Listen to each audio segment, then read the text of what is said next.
সাথে পরিচয় ছিল। পরে খোঁজ খবর জানতে পেরে দেখি যে মেয়ের নাম হলো ফারজানা, ফারুক তার মেয়ে। এই তারপরে যে আমাদেরকে বলে বিয়ে করো বিয়ে করো, এরকম আমাকে চাপ দেয়। তারপরে বলে যে বিয়ে না করলে আমি ফ্যামিলি ফাঁসাবো। তারপরে অনেক চাপ সৃষ্টি করছে আমার বয়েতে, আমি বিয়ে করছি, ঠিক আছে।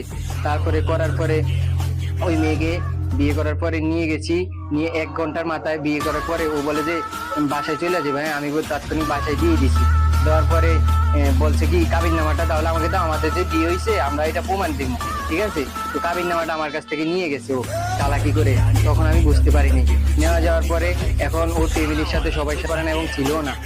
ওরা 2 লক্ষ টাকা কাবিনের টাকা আমার কাছে দাবি করে এবং একটা মিথ্যা মামলা করছে, ওইটা আমাকে 7 দিন জেলও খাটাইছিল, ঠিক আছে। তো ও বলে যে কাবিনের টাকা দিতেও পারে, আমরা বলি কিসের কাবিনের টাকা দিব, আমরা একদিনও সংসার করিনি। তো ও বলে তাহলে কোর্টের মামলা করবো। এলাকার মেম্বার চেয়ারম্যান অনেকে গণ্যমান্য ব্যক্তিগণ জিজ্ঞাসা করছে ওদেরকে, ওদের সাথে মিথ্যা মামলা দিয়ে আমাকে 7 দিন জেলও কাটাই যেত। সারা জীবন তো নারী নির্যাতনের মামলায় হয়। এখন যে পুরুষ নির্যাতন হয়েছে এটা কে বলবো জনগণকে? এটা কে প্রশাসনকে বুঝাইবো যে মিথ্যা মামলার শিকার হয় পুরুষ? এটা দেখতে হইব না সরকারের? এটা না দেখা এই যে আমার এটা সম্পূর্ণ মিথ্যা এবং বানোয়াট। এই মেয়ে একদিনও ছেলের বাবার বাসায় আসে নাই। আপনি এখানে এলাকার জনগণ আছে, আমার পাশের বাসা আছে, অন্য বাসা আছে, সবাই জিজ্ঞেস করেন এই মেয়ে বাসা আসছে কিনা। টিকটক করে এরা ব্যবসা করে, কোনো ঘর সংসার করানোর এগো ইচ্ছা নাই। বেশি পাশের বাসায় মাসুম আমার কিছু হয় না, কিন্তু মাসুমে যে মেয়ের সাথে টিকটকে আইডিতে সম্পর্ক হয়েছে আমরা জানছি। ওরা দুজন যায় বিয়ে করছে, দিনে দিন ওরা মেয়ে নিয়ে গেছে। তারপরে আমরা মাসুমে কান্নাকাটি করে দেখে আমরা গেছি ওই বাসায় মেয়ে আনার জন্য। একটা অটো নিয়ে গেছি, মেয়ের টাকা জোর কাবিন দিয়ে দিত।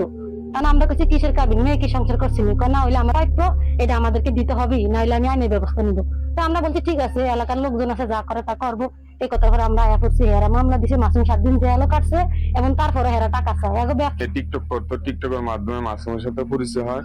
পরিচয় হওয়ার পরে মাসুমের ফাঁদে হালে নিয়ে কোথায় জানি তারা কি বিয়ে সাথে কি করছে, ওরা কোথায় জানি গেছে।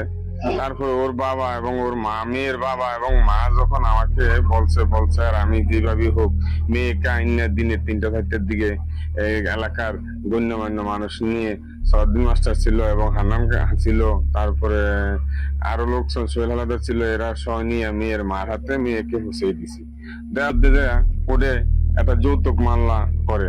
এই যৌতুক মামলায় তারা কি এই মামলার থেকে আমি যেভাবে অব্যাহত হইতে পারি এবং ভালো সুস্থ থাকতে পারি সেই অব্যাহত কামনা করছি।